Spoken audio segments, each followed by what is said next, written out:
오늘 하나님께서 우리에게 주시는 말씀 함께 보도록 하겠습니다.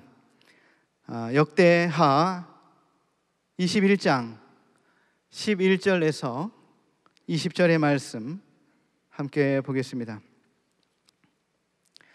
역대하 21장 11절에서 20절까지의 말씀을 저와 여러분이 한 절씩 교독하도록 하겠습니다. 여호람이 또 유다 여러 산에 산당을 세워 예루살렘 주민으로 음행하게 하고 또 유다를 미혹하게 하였으므로 선지자 엘리야가 여호람에게 글을 보내어 이르되 왕의 조상 다윗의 하나님 여호와께서 이같이 말씀하시기를 내가 내 여호사밧의 길로 유다 왕 아사의 길로 행하지 아니하고 오직 이스라엘 왕들의 길로 행하여 유다와 예루살렘 주민들이 음행하게 하기를 아합의 집이 음행하듯 하며 또 내 아비 집에서 너보다 착한 아우들을 죽였으니 여호와가 내 백성과 내 자녀들과 내 아이들과 내 모든 큰 재앙으로 치시리라. 또 너는 창자의 중병이 들고 그 병이 날로 중하여 창자가 빠져나오리라 하셨다 하였더라. 여호와께서 블레셋 사람들과 고수에서 가까운 아라비아 사람들의 마음을 격동시키사 여호람을 치게 하셨으므로 그들이 올라와서 유다를 침략하여 왕궁의 모든 재물과 그의 아들들과 아내들을 탈취하였으므로 막내 아들 여호아하스 외에는 한 아들도 남지 아니하였더라. 이 모든 일 후에 여호와께서 여호람을 치사 능히 고치지 못할 병이 그 창자에 들게 하셨으므로 여러 날 후 2년 만에 그의 창자가 그 병으로 말미암아 빠져나오매 그가 그 심한 병으로 죽으니 백성이 그들의 조상들에게 분향하던 것 같이 그에게 분향하지 아니하였으며 여호람이 30세에 시기하여 예루살렘에서 8년 동안 다스리다가 아끼는 자 없이 세상을 떠났으며 무리가 그를 다윗성에 장사하였으나 열왕의 묘실에는 두지 아니하였더라. 아멘. 오늘 설교 제목을 잘못된 만남 이렇게 적어놓고 보니까 어떤 목사님이 그러시더라고요. 목사님 한국 부르고 시작하나요? 그러시더라고요. 아주 유명한 가수의 아주 오래전에 유행했던 가수의 노래 김건모의 잘못된 만남이라는 노래가 있더라고요. 제가 이 시간에 부를 수는 없고 오늘은 이제 이스라엘의 왕의 역사들의 이야기를 우리가 함께 살펴볼 텐데요. 여러 사람의 왕들의 이름이 나옵니다. 학교 다닐 때 아마 역사를 좋아하신 분들은 오늘 설교가 재밌을 수도 있고 역사가 좀 어렵다 생각하시는 분은 좀 지루할 수도 있을지 모르겠지만 아무튼 최대한 재밌게 제가 요 열왕의 역사 속에서 말씀하시는 하나님의 메시지를 함께 전하려고 합니다. 여러분 단추신학이라는 말 들어봤습니까? 단추신학, 버튼 티올로지 이런 신학이 있어요. 사실 뭐 어려운 이야기도 아니고요. 이런 말입니다. 여러분 첫 단추를 잘 꿰야 된다 이런 말은 우리가 잘 알잖아요. 이게 신학에도 있습니다. 그래서 아주 기본적인 하나님에 대해서, 예수 그리스도에 대해서, 성령에 대해서 아주 기본적인 첫 번째 그 하나님에 대해서 잘못 알게 되면, 잘못 이해하게 되면 그 위로 계속 쌓는 신학들은 나중에는 전혀 다른 방향으로 가게 되는 것이죠. 여러분 이단이 그렇지 않습니까? 처음에는 거의 뭐 비슷해요. 별 차이가 없어요. 그런데 조금씩 방향이 틀어지니까 나중에는 전혀 끝이 다른 곳에 가 있는 것을 보게 되는 것이죠. 신학뿐만 아니라 우리의 삶에서도 성경에서도 이 첫 번째 단추를 잘못 끼워가지고 잘못된 선택을 해가지고 잘못된 만남을 해가지고 그것이 그 다음 단추, 다음 세대에게까지 계속해서 잘못된 영향을 미치게 하는 내용이 오늘 성경에 나오고 있습니다. 오늘 그래서 제가 그 이야기를 여러분들에게 말씀을 드리려고 합니다. 그러려면 이제 역사를 좀 다시 좀 정리를 해야 되는데요. 이제 솔로몬 이후에 이스라엘 나라가 분열 왕국의 역사로 나뉘어지게 됩니다.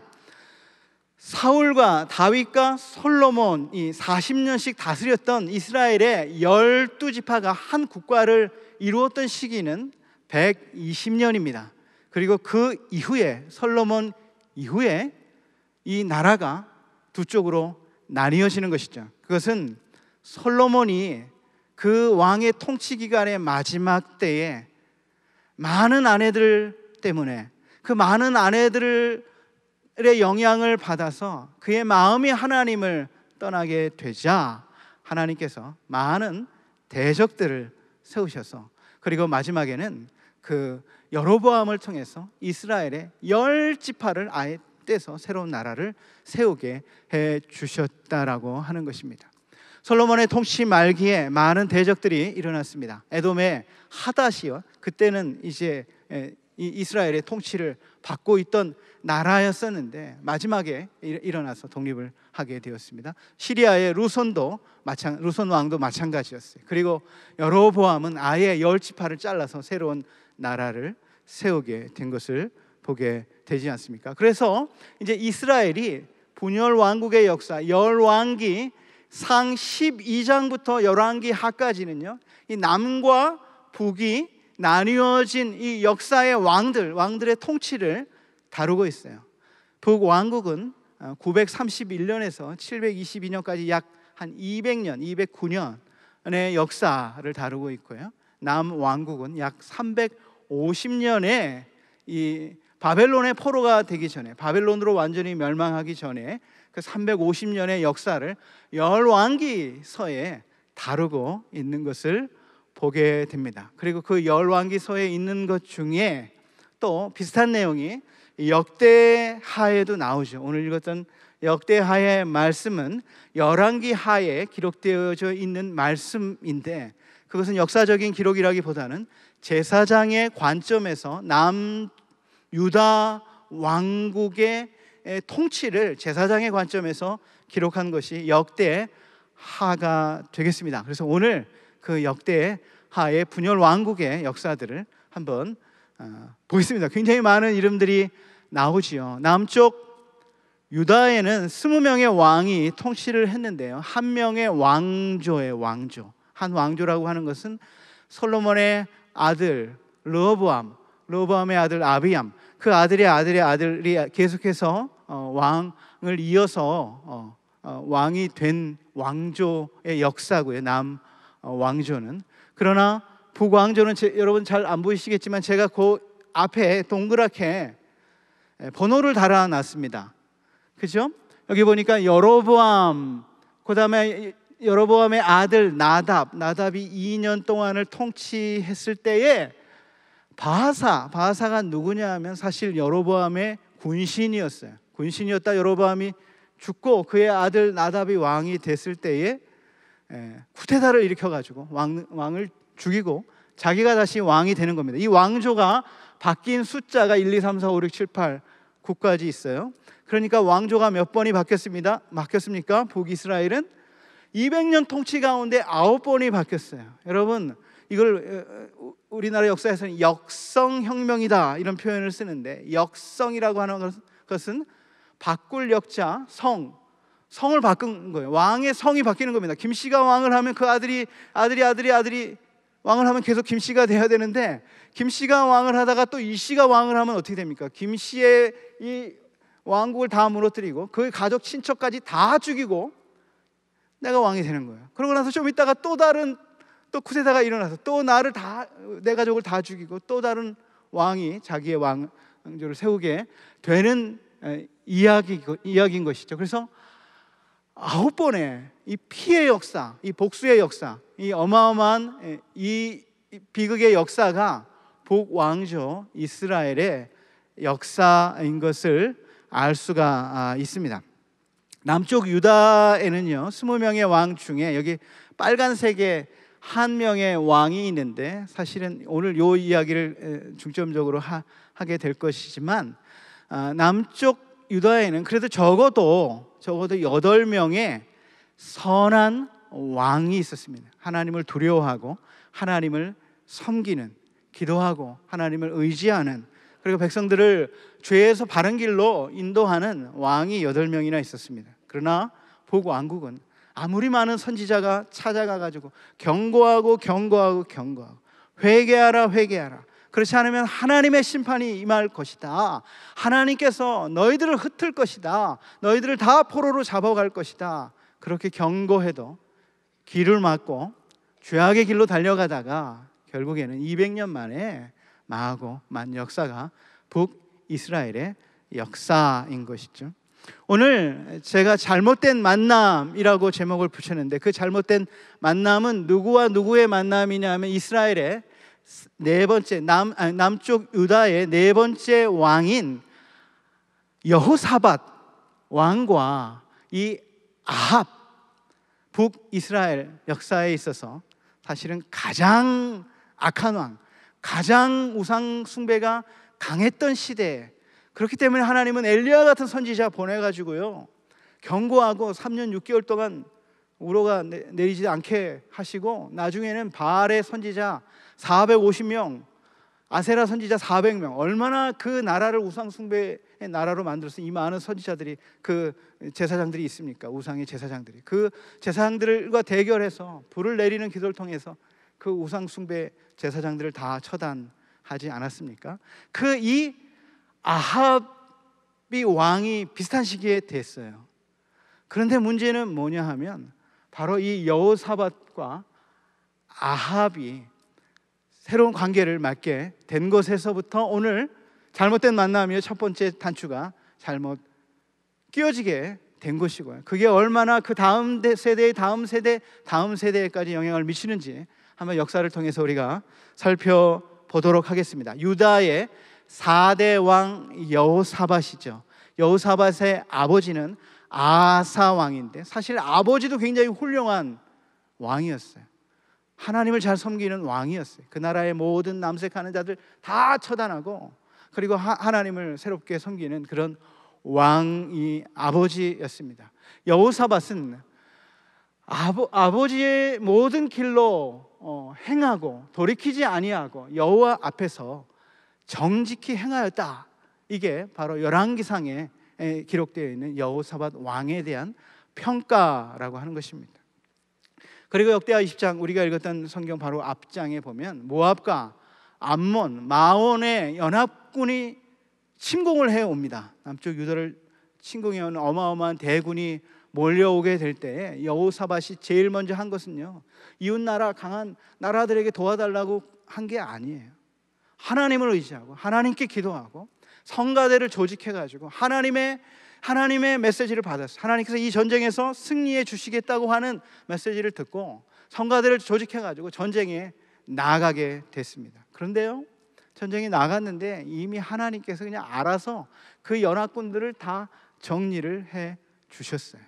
여러분, 모압과 암몬과 마온의 연합군들이 오죠. 이 사람들이 사실은 잘 훈련된 군인들은 아니에요. 옛날에는 다 집에서 농사 짓다가 이제 전쟁이 나면 이제 이렇게 전쟁에 징집이 돼가지고 전쟁이 나오게 되지 않습니까?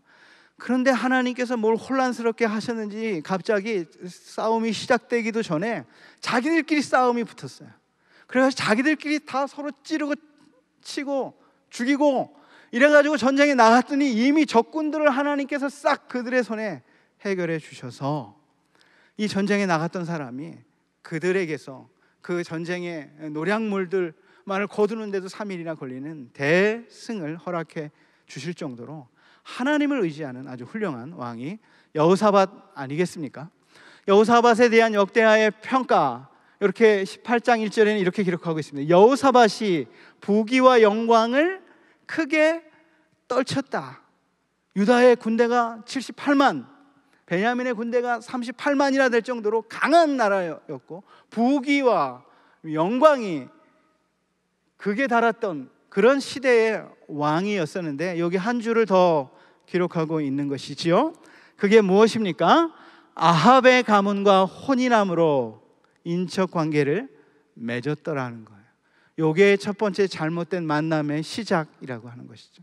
잘못된 단추의 시작이라고 하는 것이죠. 아합 왕의 딸을 자신의 아들 여호람과 결혼하게 한 거예요.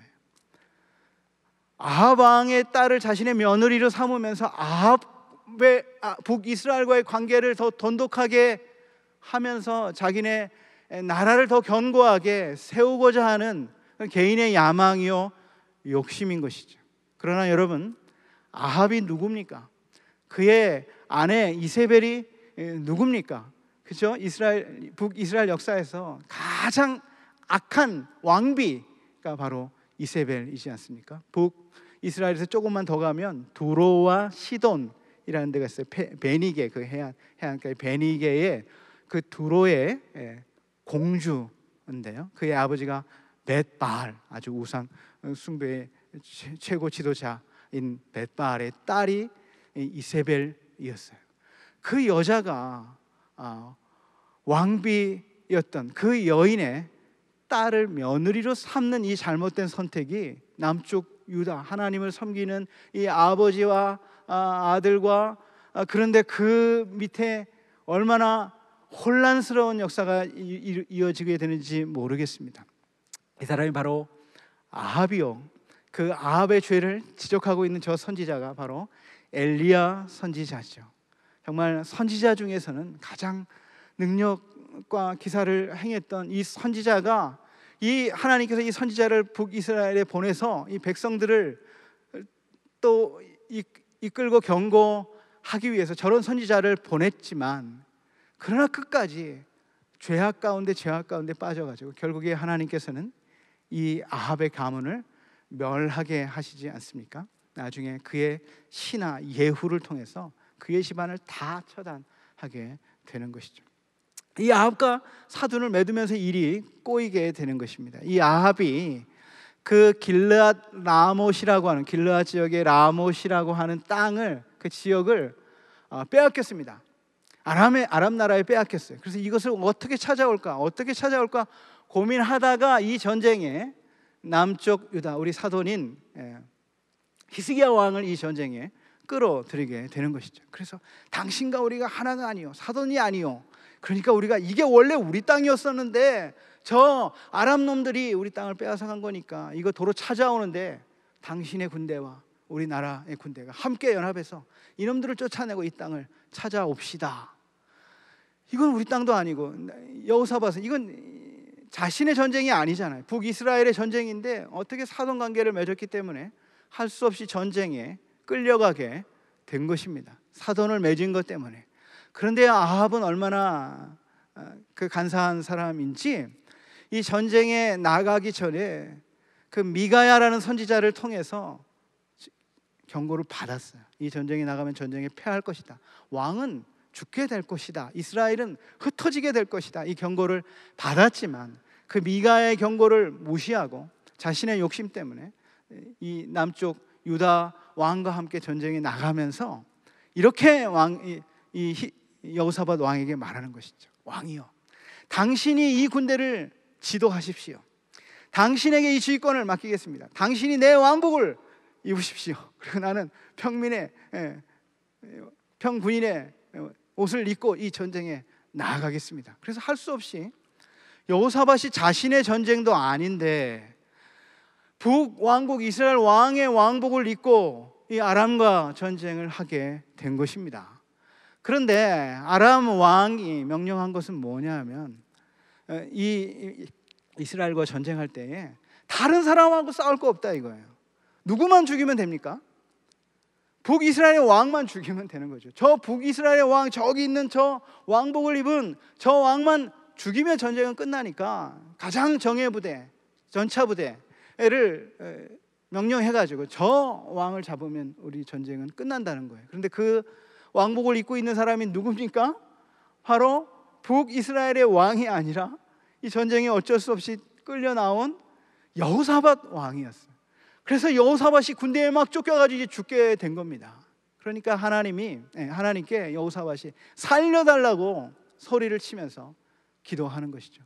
그랬더니 하나님께서 그 기도를 들으셨어요. 막 쫓아오던 군대가 쫓아가다 보니까 뭔가 이상한 거예요. 깨달은 거죠. 아합 왕이 아니네. 그래가지고 다시 마차를 돌려서 여호사밧이 살아나게 됐습니다. 그런데 이 간교한 꾀를 가지고 있는 이 아합 왕은 하나님께서 미가의 선지자를 통해서 전쟁에서 죽게 될 것이다 라고 말한 대로요, 아주 우연히 쏜 병사의 화살에 맞게 하셨어요. 그리고 그 전쟁이 얼마나 치열한지 그 진 밖으로 나오지도 못하게, 그래서 결국에는 그 마차 위에서 쓰러져 피를 흘리고 아합이 죽게 되었습니다. 이것이 바로 잘못된 만남의 시작인 것이죠. 아합이 이제 죽었습니다. 그리고 이제 여호사밧 왕도 이제 나이가 들자 이제 그의 아들들이 많이 있지 않습니까? 적어도 아들이 7명이 있었는데, 첫째 아들이 여호람이고 둘째부터 많은 아들이 있어요. 그래서 그 둘째 아들에게는 오늘 우리가 읽었던 성경을 보면 이렇게 나와 있는데요, 그의 아버지가, 그들은 둘째 아들부터 여섯째 아들까지 둘째 그 아들들에게는 은금과 보물과 유다의 견고한 성읍들을 선물로 후히 주고, 여호람은 장자니까 이 장자에게는 왕위를 물려준 것입니다. 그러면 됐죠. 자신은 왕위를 물려받았고 동생들은 다 각 지역의 성들을 하나씩 물려받고 많은 재산을 아버지가 물려주지 않았습니까? 그런데 그가 왕이 된 지, 이제 아버지가 죽고 그가 왕이 된 지 얼마 되지 않아 무슨 일을 벌입니까? 이 여호람이 그의 동생들을 다 죽여요. 여기 보니까 뭐라고 나오고 있습니까? 4절에 여호람이 그의 아버지의 왕국을 다스리게 되어 세력을 얻은 후에 그의 모든 아우들과 이스라엘 방백들은 아마 아달랴가 오게 될 때 아마 외적 세력들이 같이 왔던 것 같아요. 그 외적 세력들 방백들까지도 다 칼로 죽였다 그랬습니다. 그가 이스라엘 왕들의 길로, 이스라엘은 북이스라엘의 왕들의 길이에요. 아합의 길이요, 그런 왕들의 길로 행하여 아합의 집과 같이 행하였는데, 그 이유를 설명하고 있습니다. 그 이유를 뭐라고 설명하고 있죠? 이는 뭐라고요? 아합의 딸 아달랴가 그의 아내가 되었다. 이 아합의 딸이 여기 시집 와가지고 결국에 한 게 뭐냐 하면, 이 남편을 꼬드겨가지고 자신의 권력에 장애가 될 만한, 혹시라도 저 아들들이 내 왕의 자리를 차지하면 어떡할까? 그래서 그 아들들을요 다 죽이는 이런 피해 역사가 시작이 되었다라고 하는 것입니다. 그뿐만이 아니라 오늘 우리가 읽었던 대로 여호람이 유다 여러 산에 산당을 세워서 예루살렘 주민으로 음행하게 하고 또 유다를 미혹하게 했다 그랬습니다. 여러 산당에 할아버지 아사, 아버지 여호사밧 왕이 이 우상들을 다 무너뜨리고 하나님을 잘 섬기는 왕이 되었었는데, 이 며느리 하나가 북이스라엘에서 들어오더니 다시 여러 산당에 우상의 산당을 세워놓고 이스라엘 남쪽 유다 백성들이 음행하게 만들었다, 이렇게 이야기를 하고 있습니다. 여기에 음행하게 만들었다라는 말은 영적으로도 하나님을 섬겨야 되는 이 남쪽 유다 백성이 하나님이 아닌 우상을 섬기는 것도 이게 영적인 음행이지만, 이 가나안의 이 죄의 예식 가운데 마지막은요, 가나안도 마찬가지고요, 저 그리스도 그렇고 저 애굽도 마찬가지고요, 마지막에 이 죄의에는 그들의 신들을 기쁘게 하기 위해서 그 신전 창기들과 함께 아주 음란한 성적인 그런 관계를 맺는 것으로 그 제사가 끝나는 거예요. 그렇게 되니까 온 남쪽 유다가 음행에 빠지게 되었다라고 하는 것이죠. 이게 바로 이 잘못된 여호사밧과 그 아합의 만남으로부터 시작된 두 번째 비극이 되는 것입니다. 온 유다가 이렇게 음행하게 만들었다는 것이죠. 하나님이 북이스라엘에 있는 그런 엘리야 선지자를 통해서 이 여호람 왕을 경고하십니다. 그래서 편지를 보내요. 내가 이 남쪽 유다의 왕이 되었는데 착한 동생들을 다 칼로 죽이고 온 이스라엘을 온 유다를 우상 숭배의 땅으로 만들었느냐? 하나님께서 너를 내 동생을 죽인 것처럼 너의 가족들, 너의 아들들을 하나님께서 다 심판하실 것이다. 너도 병 들어가지고 마지막에는 죽게 될 것이다. 이게 엘리야 선지자를 통해서 주신 경고였습니다. 그리고 얼마 지나지 않아 저 블레셋과 아라비아의 연합군이 쳐들어와가지고 그의 왕궁까지 쳐들어와서 그의 아들들 다 죽였습니다. 그의 아내 다 잡아갔습니다. 재물 다, 그 동생들 죽이고 빼앗았던 재물까지도 하나님께서 다 잃어버리게 만들었다라고 하는 것입니다.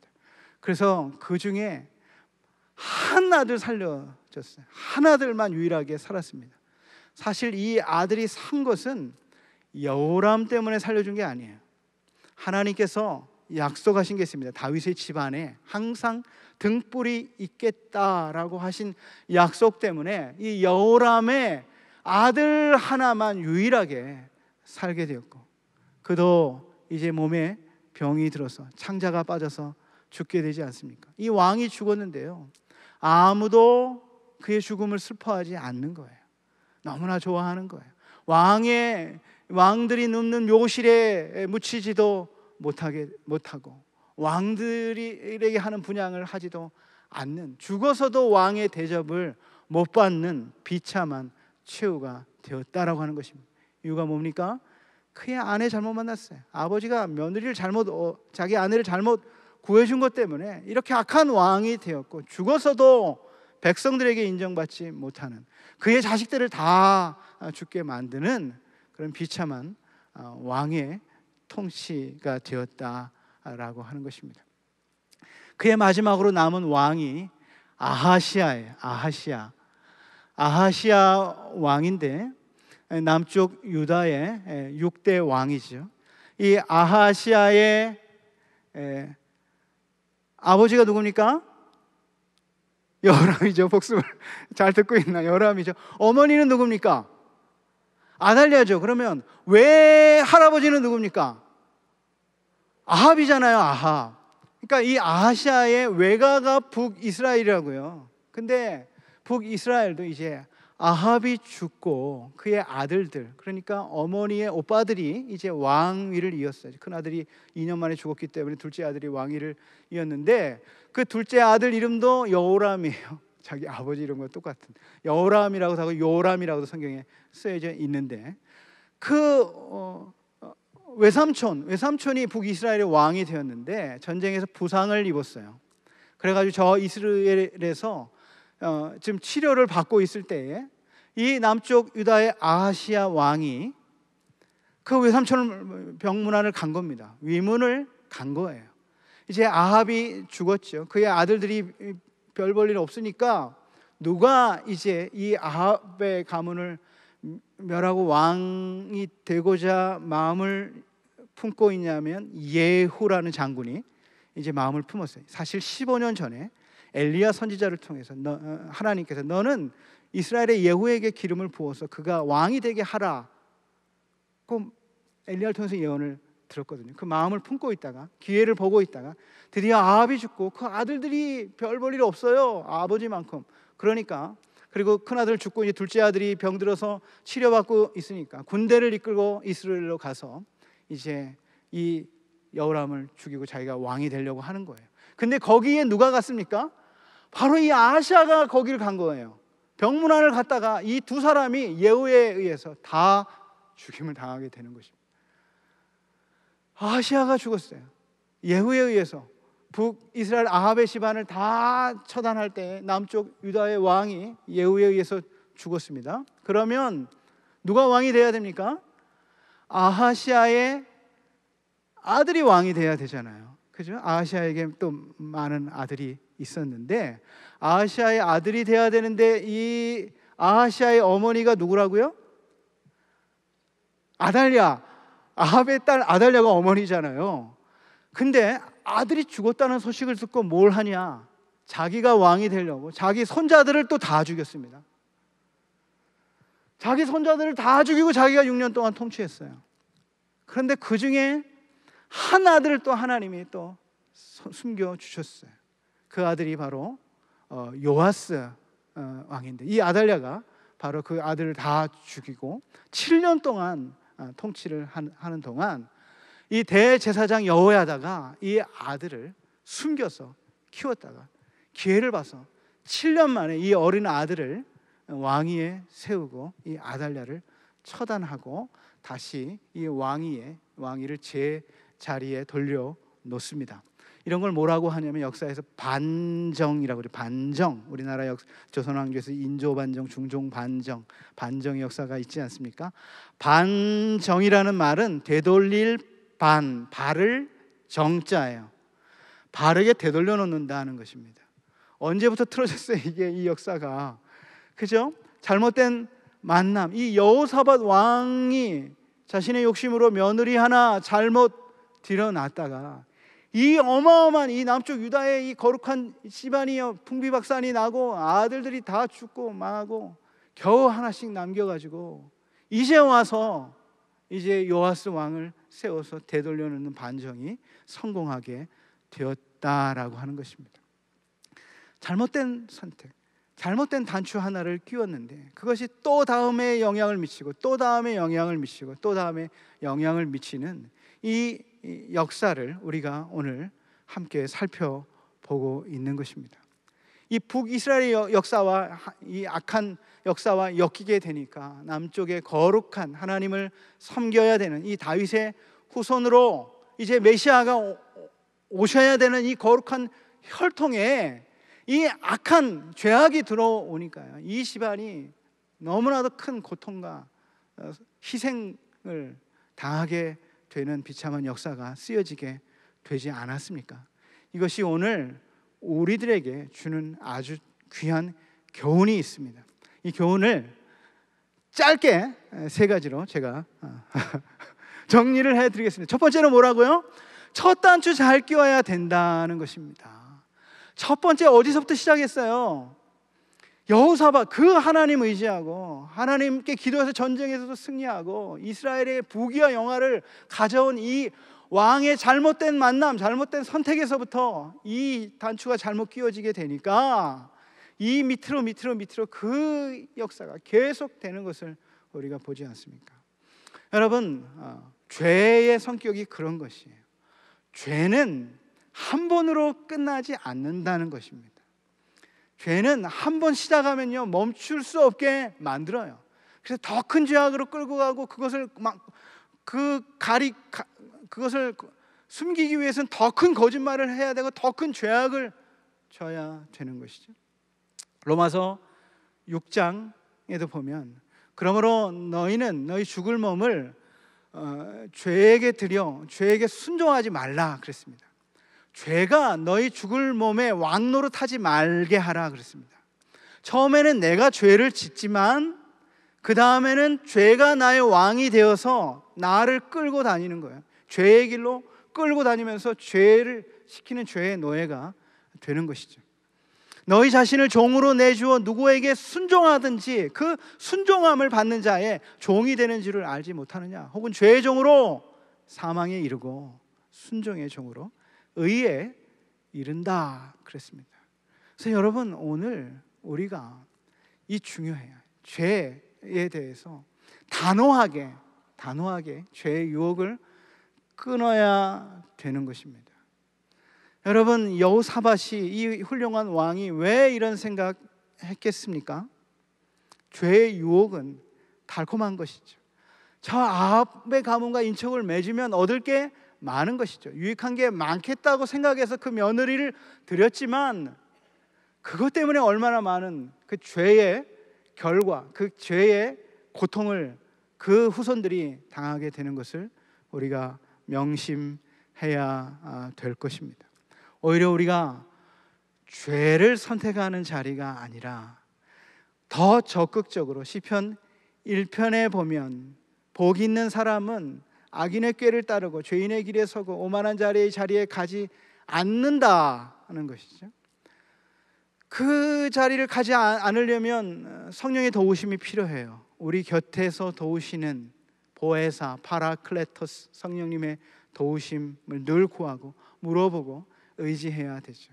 더 적극적으로 우리가 오히려 여호와 율법을 즐거워하고 하나님의 말씀을 듣는 자리, 예배하는 자리, 봉사하는 자리, 섬기는 자리에 우리가 적극적으로 가야 죄의 유혹에서 물러날 뿐만 아니라 오히려 우리가 하나님의 귀한 도구로 우리 자신을 들여서 의의 도구로 사용되어질 수 있는 것이에요. 그런 의미에서 여러분들은 너무나 좋은 선택을 하셨습니다. 이 예배하는 자리에 오신 것 정말 잘하셨습니다. 그런 의미에서 정말 축하드립니다.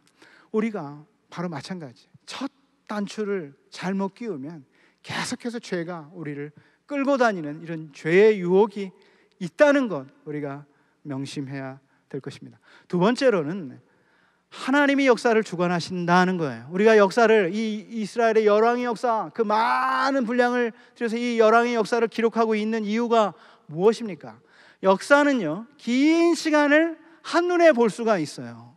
그래서 바로 오늘 이 시간에 잘 안 보이지만 긴 시간을 놓고 보니까 하나님이 결국에는 죄악을 심판하시더라, 이런 겁니다. 여호람이 그의 동생들을, 그 착한 동생들을 다 죽일 때 하나님은 아무것도 일하지 않고 하나님은 모르시는 것 같지만 그렇지 않다는 거예요. 역사를 놓고 보니까 하나님이 그 죄악에 대해서 반드시 심판하시는 것을 보게 되는 것이죠. 때로는 오늘 하나님이 나의 선하심을 몰라주는가, 나의 억울함을 몰라주는가, 하나님은 침묵하시는가, 하나님은 외면하시는가, 이런 생각이 들지만, 그러나 우리가 역사를 통해서 알 수 있는 것은 하나님이 그렇지 않다는 것입니다. 모든 역사를 하나님께서 살피시고 그 역사를 하나님의 뜻대로 주관해 가신다는 것이죠. 요셉이 형들의 그 질투 속에서 애굽으로 끌려갈 때 얼마나 살려달라고 하나님께 기도했겠어요. 왜 하나님은 그때 안 들으시는 것입니까? 왜 요셉의 기도를 들으시고 그 형들이 애굽의 노예로 팔려갈 때 팔려가지 않게 하셔야 되는 게 그 요셉의 기도의 응답이 아니겠습니까? 그러나 하나님은 역사 속에서 더 큰 뜻을 이루기 위해서 때로는 우리가 보지 못하는 하나님의 시간에 일하시기 위해서 때로는 침묵하시고 때로는 기다리시는 것이죠.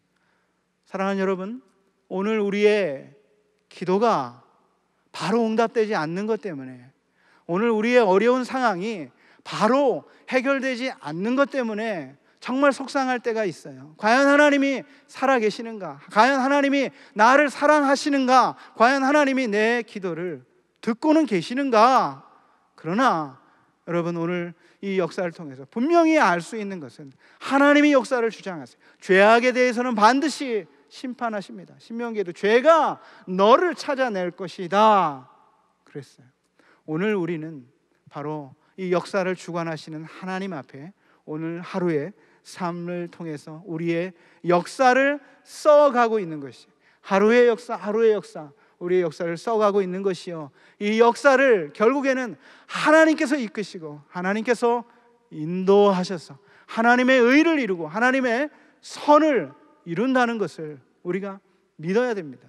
그리고 오늘 우리가 선을 행해야 돼. 낙심하지 말라. 왜냐하면 포기하지 않으면 하나님의 때가 되면 반드시 하나님께서 의를 이루시기 때문에 그렇습니다. 저와 여러분이 바로 역사를 주관하시는 하나님을 붙들고 사시기를 바랍니다. 마지막으로는 가정의 중요성 한 가지를 더 이야기를 하겠습니다. 여러분, 사단은요, 대적해서 하나님과 직접 맞서서 싸우지 않죠. 사단이 얼마나 머리가 좋습니까? 머리가 간교합니까? 사단이 쓰는 방법 가운데 하나가 뭐예요? 오늘 가정에 정말 악의 세력의 딸 하나를 이쪽에 심어 놓으니까 그 하나님을 섬기는 그 가문이 완전히 막 풍비박산이 나는 것을 보게 되는 것이죠. 가정 하나가 무너지니까요, 그 집안이 무너지고 한 나라가 휘청거리는 것을 보게 되는 것입니다. 가정이 중요하다. 가정을 견고하게 세우는 것이 얼마나 하나님의 나라를 세우는데 중요한 것인가, 이것을 오늘 우리가 이 교훈을 통해서 깨닫게 됩니다. 여러분, 코로나가 이제 내일부터는 1.5단계가 되고요, 또 때로는 또 이게 또 더 심해지면 2단계도 될 수가 있고 3단계도 될 수 있어요. 그래서 우리가 다시 이제 교회에 나올 수도 없는 상황이 될 수도 있어요. 거리두기를 더 강하게 할 수도 있습니다. 그러나 거리두기를 하지 않아도 되는 곳이 있어요. 거기가 어디입니까? 마스크를 안 쓰고도 서로 만날 수 있고 대화할 수 있고 함께 식사할 수 있고 한 이불을 덮고 잘 수도 있는 곳이 있습니다. 거기가 어디입니까? 가정이에요.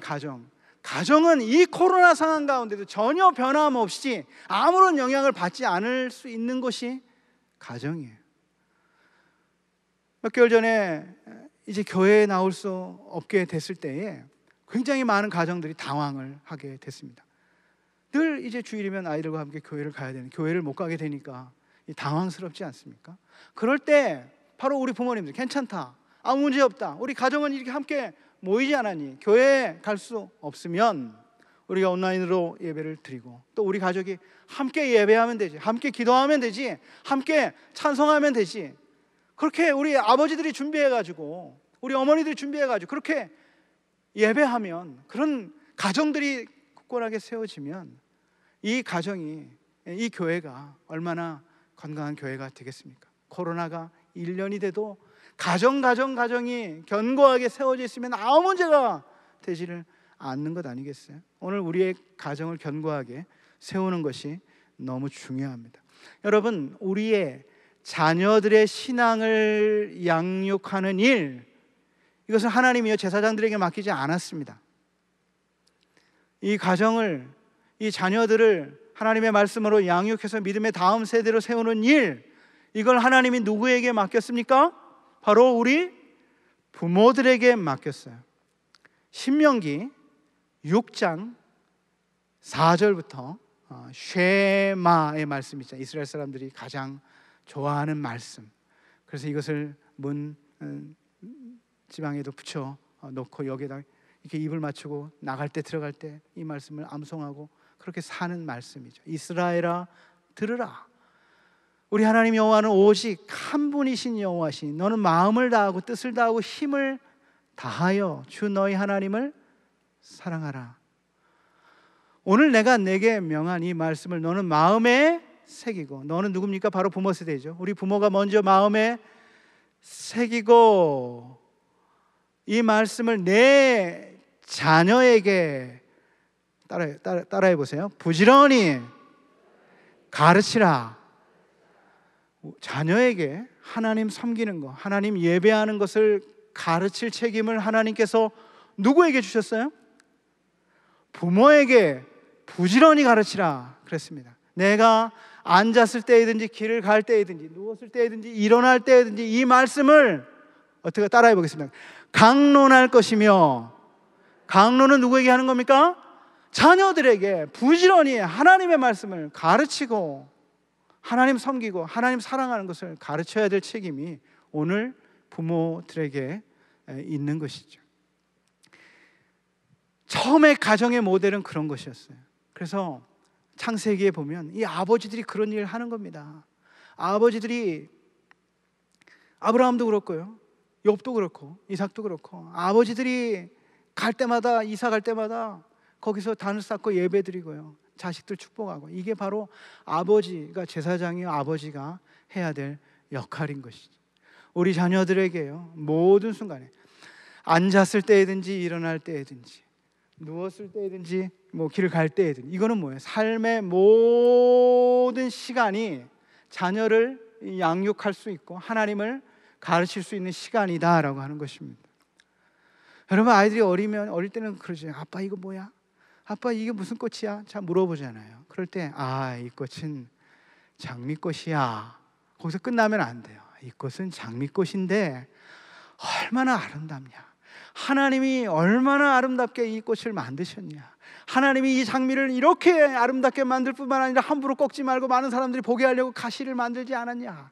아빠 이것은 무슨 꽃이에요? 백합인데 이 꽃은 하나님이 이렇게 아름답게 만들었단다. 들에 피는 백합 화를 보라. 심지도 않고 거두지도 않는데 하나님이 이렇게 아름답게, 솔로몬의 옷보다도 더 아름답게 이렇게 예쁘게 키워주신다면 하물며 너 하나님이 사랑하시는 딸이지, 너 하나님이 사랑하시는 아들이지, 하나님이 너를 키우시고 하나님이 너의 아버지가 되신다. 그 모든 순간이 하나님을 알려주고 하나님을 가르치는 순간이 될 수 있다라고 하는 것입니다. 그러기 위해서는 먼저 내가 이 말씀을 내 마음에 새길 때 모든 순간에 그 하나님의 말씀을 우리 자녀들에게 심어줄 수가 있는 것이죠. 여러분, 가정에서의 자녀 양육의 꽃은 제가 추천하는 것은 가정 예배예요. 가정 예배가 가정에서 할 수 있는 가장 최고의 축복의 시간이 하이라이트가 가정 예배입니다. 사실 저희 집은 주일 저녁에 이제 애들이 막 고3도 있고 막 고등학생도 있고 막 이러니까 함께 모이는 시간이 바빠요. 주일날 저녁은 그래도 아무도 어디 못 가니까 주일 저녁에 사실은 그 시간이 제가 제일 피곤한 시간, 육체적으로는 피곤한 시간이지만 그 시간이 제일 행복한 시간이요, 영광스러운 시간이요, 축복의 시간인 거예요.